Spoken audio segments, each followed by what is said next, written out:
Welcome to day 261 of our Let's Grow annual challenge. Sharon Horne-Ellstrom here. And today we're talking about contribution growth. Of course, we're focusing on contribution growth this entire month. And our topic today is, how do you know the right balance of giving for you? Now, I often think of giving and work as kind of the same categories of what we do and how we show up in the world. And for me personally, I was not particularly good at balance. I'm going to say I'm not awesome at balance. If people are talking about work-life balance or giving balance, same kind of thing. How much is the right amount for you to contribute? How much energy, time, other resources, volunteering, etc. What is the right balance for you between living your life, doing the things that you have to do, and then actually giving back to your community, the causes that you care about, things that are around you, people you love and care about? What is the right balance for you? We have got Benjamin's story in Guide to the Let's Grow Annual Challenge private Facebook group page. But I will talk about, I guess I'll talk about my experience a little bit because that is the one I am most familiar with.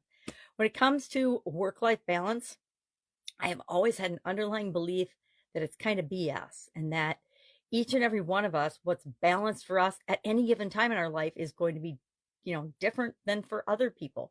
When I was raising my family and my kids were little, there was a whole lot more emphasis, and I think it's more about priorities and prioritization than it is actually divvying up the resources, meaning time, energy, money, etc. I think it's about us making sure that our priorities are aligned with our core values, and that our core values are aligned with the organizations or the causes that we support. And we choose based on what else is going on in our life and what other responsibilities and obligations we have. If you got to get up and go to work every day, 5 days a week, you have a great deal of your time already allotted for and committed. And so that's going to leave less opportunities to contribute in a volunteer way, right? So how do we know? How do we decide? And I have a couple of litmus tests that are perfect for me. Number one, how does something make me feel? If I am working 16 hours a day for an extended period of time, how does that make me feel?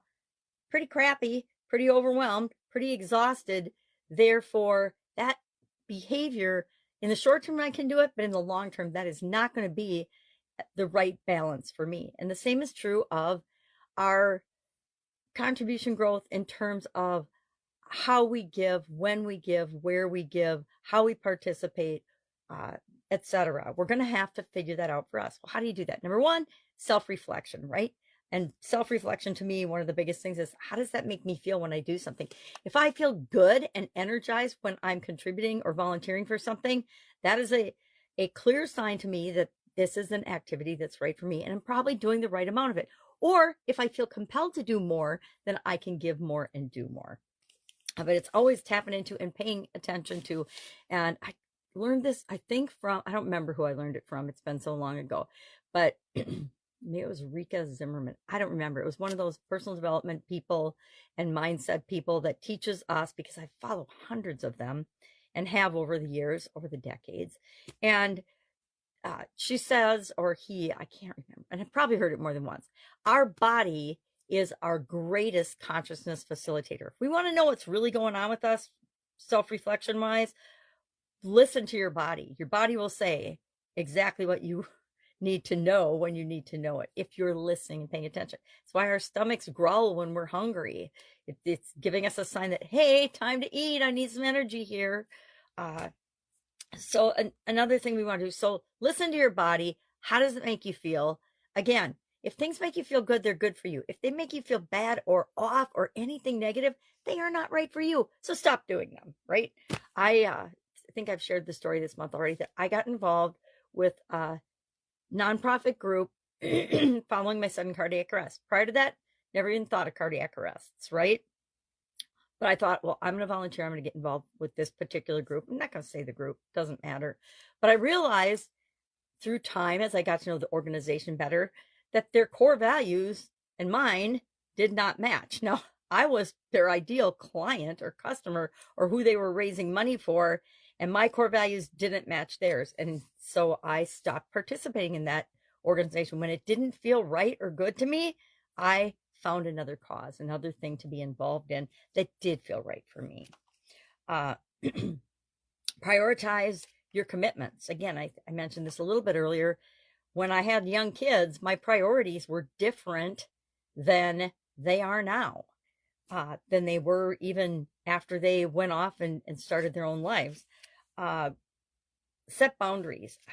Some of us are very bad at setting boundaries. Some of us don't pay that much attention to other people's boundaries because we're just not paying that much attention. But setting boundaries and letting people know what to expect, sharing expectations, is a terrific way to help, number one, communicate what your expectations are and what your contribution is going to be, but also understand what and how that impacts the rest of the organization, the rest of the group, or the rest of the cause that you're involved in. Setting boundaries is good, both at work as well as with giving and balance and volunteering. Embrace intentional giving. Now, this is something that was kind of new to me when I started studying and learning more about contribution and giving. Giving for the sake of giving is different than giving with intention. Meaning, if I'm going to spend my time and energy and volunteer for something, I'm going to actually investigate that and make sure it's a match for me more than if I'm just writing a check for something.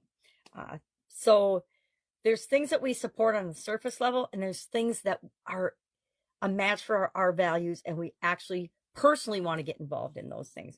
And we want to be intentional about it. We should be intentional about our lives, but mostly we just go running through them with very little intention. I'm speaking in generalities of most human beings. And that means it applies to me too, and sometimes I do that as well. And then finally, we want to incorporate self-care. If we don't take care of ourselves, guess what? We got nothing to give.